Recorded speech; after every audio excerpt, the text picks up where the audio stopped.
Hi guys! Nandito kami sa milk tea shop ni Madam Jenny. Kasama ko yung best friend kong malungkot ang love life. Saya. Si Madam.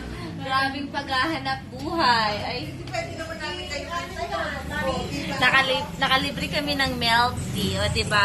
Ang saya pag maraming connection ng milk tea.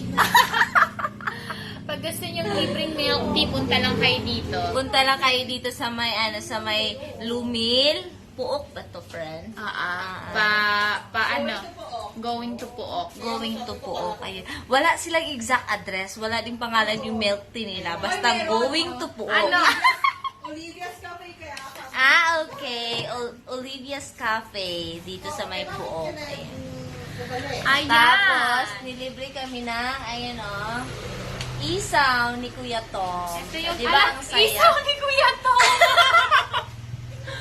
Oh my God, si Kuya Tom ang bumili ng isaw. Hindi ito isaw ni Kuya Tom.